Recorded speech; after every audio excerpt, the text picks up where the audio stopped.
할렐루야. 우리 주위 돌아보시면서 정신 바짝 차리고 기도합시다. 인사 나누시겠습니다. 정신 바짝 차리고 기도합시다. 오늘 로마서 6장 14절 말씀을 중심으로 율법 대 은혜, 이와 같은 제목으로 말씀의 은혜를 나누고자 합니다. 사랑하는 여러분, 구원은 오직 예수님을 믿음으로 주어지는 은혜임을 믿으시죠? 이 은혜는 예수님께서 십자가에서 우리의 원죄와 과거, 현재, 미래의 모든 죄까지도 대신 지시고 희생 제물 되심으로 우리의 모든 죄는 물론 정죄함과 처벌까지도 완전하게 해결되었음이 믿어지는 은혜로 우리는 구원받은 하나님의 자녀요 하늘나라 백성 된 자로 더 이상 율법 아래 있지 아니하고 은혜 아래 있게 된 완전히 새롭게 된 본성을 가진 존재 되었음을 자각하고 믿어지는 놀라운 은혜를 말하는 것입니다. 로마서 7장 6절입니다. 이제는 우리가 얽매였던 것에 대하여 죽었으므로 율법에서 벗어났으니 이러므로 우리가 영의 새로운 것으로 성될 것이요 율법 조문에 묵은 것으로 아니할지니라. 아멘. 율법에서 자유함을 얻는 것과 초대교회의 가르침과 사도 바울이 받은 순전하고 깨끗한 복음, 이 주제는 우리를 새로운 자각과 깨달음과 속박에서 풀려나게 하는 것입니다. 그래서 우리를 구속하는 그 무엇이든 우리가 다스리게 될 것입니다. 로마서 6장 14절입니다. 죄가 너희를 주장하지 못하리니 이는 너희가 법 아래에 있지 아니하고 은혜 아래에 있음이라. 아멘. 인간의 논리는 사람들에게 율법, 즉 십계명을 주면 거룩해지는 것에 도움이 된다고 합니다. 그러나 율법을 생각하면서 죄가 주장하지 못할 거라 믿는다면 우리는 율법 아래에 있는 겁니다. 죄로부터 자유함을 얻길 바라고 각종 중독이나 악한 습관 등에서 벗어나고자 하는 사람들이 자신의 행위로 율법과 규칙을 지켜서 벗어나고자 합니다. 그러나 성경은 우리가 은혜 아래 있을 때 죄가 우리를 주장하지 못한다고 합니다. 죄로부터 나온 것이 무엇이든 죄의 창시자라고 말할 수 있는 사탄마저도 우리가 은혜 아래 있고 율법 아래 있지 않을 때 우리를 주장하지 못한다는 겁니다. 사탄은 이 말씀을 너무나 두려워하는 존재입니다. 그런데 많은 교회들이 율법, 즉 십계명을 많이 가르치면 더 많은 사람들이 거룩해질 거라고 믿습니다. 하지만 성경은 고린도서 15장 56절입니다. 사망에 쏘는 것은 죄요 죄의 권능은 율법이라. 하나님은 인간을 죽는 존재로 창조하지 않으셨습니다. 하나님은 인간이 늙지도 질병을 앓다가 죽게 되는 존재로도 만드시지 않으셨습니다. 왜냐하면 그것은 하나님의 형상대로 만든 원래 모습이 아니기 때문입니다. 죄의 삭은 사망입니다. 하나님이 인간을 만드셨을 때 죄는 그 계획의 일부가 아니었습니다. 그런데 아담이 하나님 앞에 죄를 지음으로 인류 가운데 죄가 시작되게 됩니다. 그런데요, 하나님이 전지전능하시다면 왜 아담이 죄를 짓게 내버려 주었을까? 이렇게 의문을 제기하는 사람도 있습니다. 사랑하는 여러분, 그러나 전지, 다 아신다고 해서 통제한다는 것이 아닙니다. 전지하다는 의미는 사건이 일어나기 전에 아신다는 겁니다. 그러니까 하나님은 어떤 일이 일어나기 전에 아시지만 그러나 인간에게 자유의지를 주셨습니다. 만약 하나님이 사건 전에 아시고 인간의 자유의지를 임의로 통제하고 조작한다면 그건 자유의지가 아니지 않습니까? 하나님은 자신을 섬기는 로봇을 원하신 게 아닙니다. 자신의 형상대로 사람을 지으시고 자유의지를 주셨습니다. 인간은 그 의지대로 하나님을 섬길 수도 안 섬길 수도 있는 겁니다. 그렇기 때문에 하나님은 인간의 자유의지를 존중하셨고 인간은 하나님에게 반역죄를 짓고 사탄에게 무릎을 꿇었고 하나님을 섬기는 대신에 사탄을 섬기기로 한 것입니다. 그러니 그 결과도 사람이 감당해야 하는 것이죠. 사망이 쏘는 것은 죄요. 사망을 가져온 것은 바로 죄입니다. 그런데 죄의 권능은 율법이라. 무엇이 죄에게 힘을 줍니까? 율법입니다. 여기서 권능이라는 헬라어는 두나미스입니다. 여기서 다이너마이트라는 말이 생겨났습니다. 죄의 다이너마이트, 곧 죄의 권능이 바로 율법입니다. 즉 우리가 율법이 아닌 은혜 아래에 있다고 전한다면 죄의 권능에서 벗어나게 만드는 것입니다. 죄의 권능에서 벗어났다고 통제가 없는 것이 아니라 우리는 은혜 아래에 있는 겁니다. 은혜는 율법보다 훨씬 더 훌륭한 선생님입니다. 갈라디아서 3장 25절입니다. 믿음이 온 후로는 우리가 초등교사 아래에 있지 아니하도다. 아멘. 사도 바울의 논리입니다. 사랑하는 여러분, 믿음의 은혜로 구원받으신 여러분은 더 이상 초등교사에 불과한 율법 아래 있지 않는 것입니다. 로마서 6장 14절입니다. 죄가 너희를 주장하지 못하리니 이는 너희가 법 아래 있지 아니하고 은혜 아래에 있음이라. 아멘. 그러므로 죄의 종노릇하는 율법 아래 있는 존재가 아닌 은혜 아래에 있는 존재 되었음을 말합니다. 다음 장 로마서 7장에서 사도 바울은 이 구절의 뜻을 잘 설명해 줍니다. 로마서 7장 1절입니다. 형제들아 내가 법하는 자들에게 말하노니 너희는 그 법이 사람이 살 동안만 그를 주관하는 줄 알지 못하느냐. 그러면서 바울은 2절에서 예를 들어 설명합니다. 로마서 7장 2절입니다. 남편 있는 여인이 그 남편 생전에는 법으로 그에게 매인받으나 만일 그 남편이 죽으면 남편의 법에서 벗어나느니라. 아멘. 여기에서 남편 있는 여인이란 문자적으로는 남편 아래에 있는 여인, 즉 당시 남편의 지배 아래 놓였던 여인들의 현실을 시사하는 표현입니다. 당시에는 아내는 남편을 쫓아낼 수도 이혼을 요구할 수도 없었던 시대였습니다. 이와 같이 법이 이 여인을 주관하는 것은 여인이 결혼해 있는 동안에는 남편을 떠날 수도 없고 다른 남자와 사귈 수도 없다는 것입니다. 로마서 7장 3절입니다. 그러므로 만일 그 남편 생전에 다른 남자에게 가면 음녀라. 그러나 만일 남편이 죽으면 그 법에서 자유롭게 되나니. 아멘. 그렇다면 남편이 죽은 후에 다른 남자와 결혼 가능합니까? 가능하죠. 남편이 죽은 후에는 법에서 자유롭게 되니까요. 다른 남자에게 갈지라도 음녀가 되지 아니하느니. 여기서 죽은 남편은 율법을 말하고 여인은 구원받은 우리를 말함입니다. 그러니까 구원받은 자는 이제 남편이 율법이 죽었으므로 그 속박에서 자유케 된 은혜 아래 있게 된 여인과 같이 구원받은 우리도 율법에서 자유케 되었다는 것입니다. 우리는 양심이 있어서 옳고 그름을 분별합니다. 우리는 모두 살인이 잘못이고 간음이 잘못이고 강도나 도적질이 잘못인 줄 압니다. 그러므로 하나님이 율법을 주신 가장 주된 목적은 우리가 가장 흔하게 오해하는 것으로 하나님이 사람들한테 지키라고 율법을 주셨다고 믿는 겁니다. 많은 분들이 우리가 율법을 지켜서 구원 얻는 것은 아니지만 율법을 지켜서 거룩하게 된다고 주장합니다. 과연 이게 성경에서 말씀하고 있는 사실일까요? 사도 바울은 어떻게 하나님 앞에 행하고 어떻게 거룩하게 살 것이며 어떻게 열매 맺는 삶을 살며 각종 중독과 죄 등에서 어떻게 벗어날지를 설명합니다. 사도 바울의 말은 우리가 율법 없이 은혜로 구원을 얻었을 뿐만 아니라 또한 거룩함을 얻는 것도 거룩해지는 것도 우리의 행위가 아니라 은혜로 된다고 말합니다. 율법, 십계명을 지켜서가 아닙니다. 시내 산에서 하나님이 유대인들에게 십계명을 주셨고 하나님은 이스라엘과 결혼하셨습니다. 그 결혼의 조약이 바로 십계명입니다. 하나님은 유대인들의 애굽에서 종살이 할 때 율법을 주시지 않았습니다. 출애굽 시점에는 십계명을 아직 받기도 전이었습니다. 어떻게 출애굽하게 되었죠? 유월절 어린 양의 피 덕분입니다. 전적인 하나님의 은혜로 말미암은 것이었습니다. 행함이 필요한 율법과는 전혀 무관한 것이었습니다. 사랑하는 여러분, 율법을 지키려 하면 결과가 뒤따르게 됩니다. 율법의 모든 것을 지키지 않으면 성경은 심판을 받는다고 했습니다. 그게 율법입니다. 율법 아래서는 심판을 받아야 하고 정죄함도 피할 수 없습니다. 야고보서 2장 10절입니다. 누구든지 온 율법을 지키다가 그 하나를 범하면 모두 범한 자가 되나니. 아멘. 십계명 중 하나라도 어기면 모든 계명을 다 어긴 것과 같다고 했습니다. 그러니 율법 아래 있으면 모든 율법을 완벽히 지켜야겠죠. 하지만 인간은 그 완벽한 법을 모두 다 지킬 수는 없었습니다. 그게 문제였습니다. 바로 예수님께서는 바리새인들의 계명에 대한 잘못된 생각을 바꾸셨습니다. 그들은 배우자가 아닌 다른 여성과 동침하는 것만 간통으로 여겼지만 예수님은 그들이 그런 생각을 하는 것조차 간음이라고 말씀하셨습니다. 어떻게 하신 겁니까? 모두를 절망에 빠뜨린 겁니다. 그 결과 모두가 구세주의 필요성을 절감하게 된 것입니다. 그게 바로 율법의 목적입니다. 우리의 한계를 깨닫게 하는 겁니다. 십자가의 목적은 세상 사람들의 죄를 지고 죽는 것도 있지만 우리를 율법에서 자유케 하는 죽음을 대신 주신 것이며 그 결과 오늘날 주님이 우리 안에 계시고 예수님의 요구도 율법과 같으나 차이는 우리가 행하는 것이 아니라 우리는 예수님 안에 안식하고 예수님이 행하시는 겁니다. 우리는 예수님께 기대기만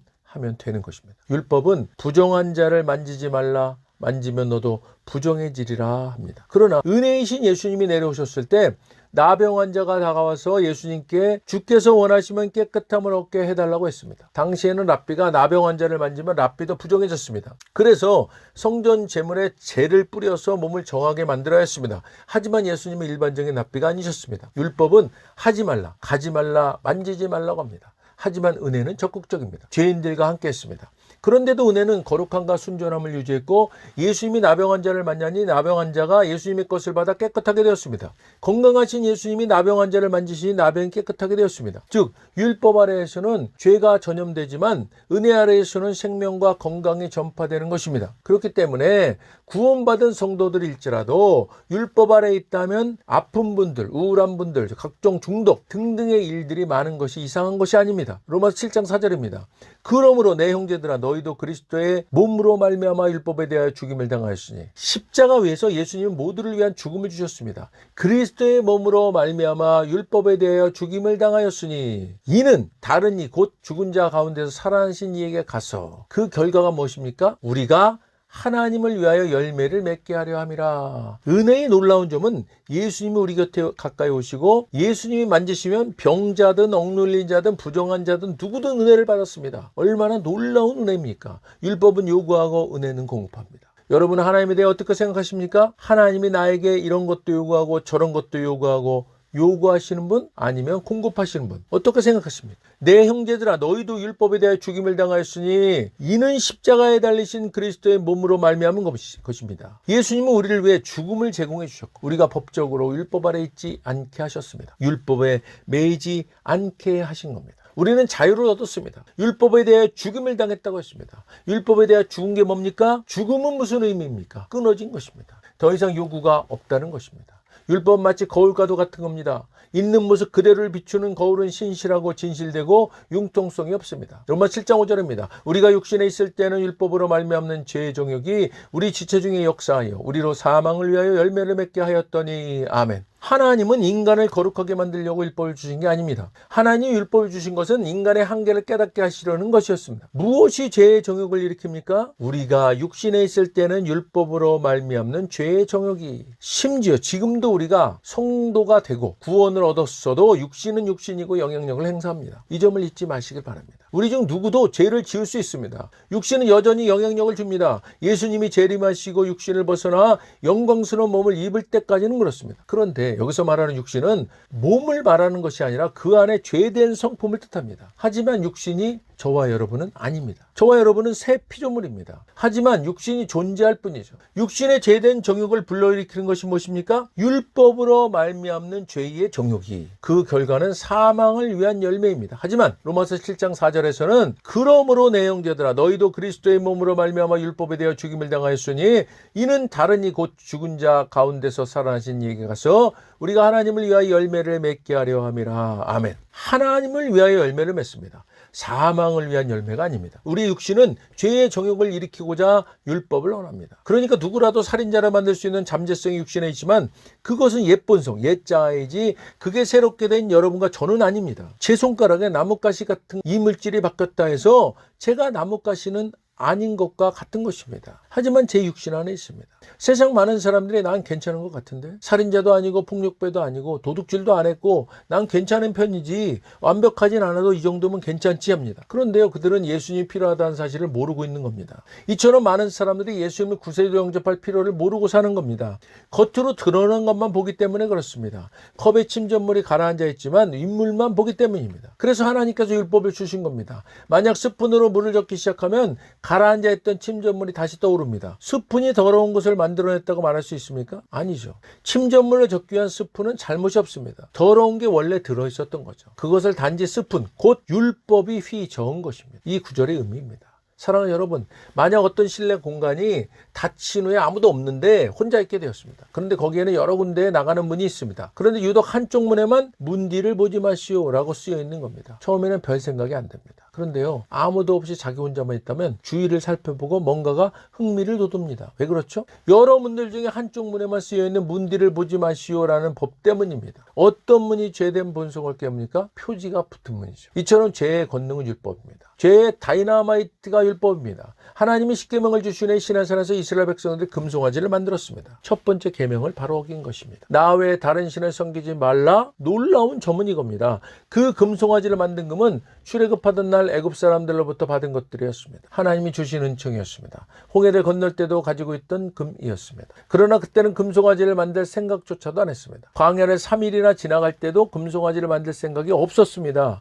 시내산에 도착하고 나서도 여전히 그들에게 금이 있었지만 금송아지를 만들 생각이 없었습니다. 그런데 십계명의 첫 조항에 나 외에 다른 신을 섬기지 말라는 율법을 받자마자 그 다음에 바로 일어난 일은 금송아지 우상을 만든 것입니다. 사랑하는 여러분, 율법이 우리를 거룩하게 만듭니까? 아니면 그 반대입니까? 생각해 보십시오. 십계명을, 율법을 교회에서 연속적으로 설교하면 어떨 것 같습니까? 죄로 심히 죄되게 할 뿐입니다. 계속 들어온 율법적 설교가 자신을 바라보게 만들고 자신 중심이 되게 만드는 겁니다. 사랑하는 여러분, 우리가 중심이 아니라 오직 예수님만이 중심입니다. 우리가 아니라 예수 그리스도가 중심입니다. 십자가에서 하나님은 우리를 사랑하사 그 아들을 보내어 우리 죄를 대신 지고 죽게 하셨습니다. 십자가에서 예수님은 죽으시며 우리 죄를 대신 지셨습니다. 그 결과 공의롭고 의로운 하나님이 죄된 인간을 천국에 받아들일 공의롭고 정당한 기반이 필요하셨기 때문에 십자가에 달리셔야 했습니다. 예수님이 십자가에 달리셨을 때 하나님의 사랑이 하나님의 공의의 값을 지불한 겁니다. 바로 그 아버지 하나님이 이 모든 역사를 이루시려고 아들을 보내신 겁니다. 사랑하는 여러분, 우리가 원하는 모든 것이 십자가에 있습니다.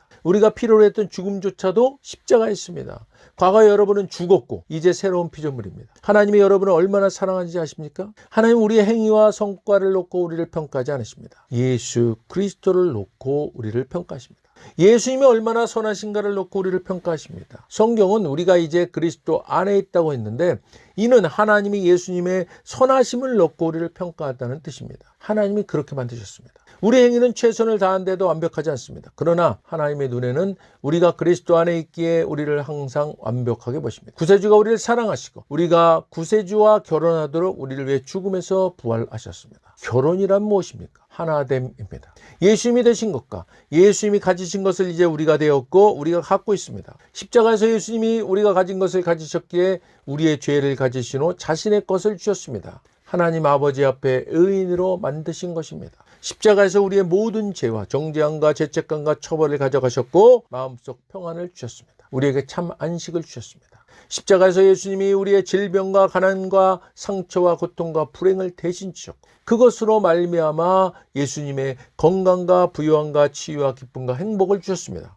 십자가에서 예수님은 처음으로 나의 하나님이라 부르셨습니다. 언제나 아버지라고 부르셨는데 처음으로 하나님이라 부르시고 어찌하여 나를 버리시나이까 하셨습니다. 그 결과 오늘날 우리가 하나님 어찌하여 나를 이렇게 축복하십니까 하도록 만드셨습니다. 그게 사랑입니다. 그게 은혜입니다. 십자가에서 이루신 그 놀라운 그 한량없는 완전한 은혜를 깨닫고 이제는 더 이상 율법 아래 있지 아니하고 은혜 아래 있는 하나님의 백성이요 하나님의 자녀된 새로운 본성으로 거듭난 존재로 우리 안에 계신 성령님의 인도함을 받아 온전한 회개를 이루어 성령의 9가지 열매를 드러내는 존재로 살아가는 저와 여러분 되시기를 주님의 이름으로 축원드립니다. 사랑하는 여러분, 우리가 성령의 인도하심을 따르면 우리 삶의 방식에서 버려야 할 것들을 버리게 해주십니다. 즉 아무것도 안 하거나 거역하기 위해 율법에서 벗어난 게 아니라 우리가 율법에서 벗어나게 된 것은 그리스도의 죽으심 덕분입니다. 그러니까 우리는 성령님께 순종해야 합니다. 우리는 율법의 다스림을 받든지 성령님의 인도함을 따르든지 해야 하는 겁니다. 둘 다 가질 수는 없는 것입니다. 늘 성령님께 귀 기울이시길 바랍니다.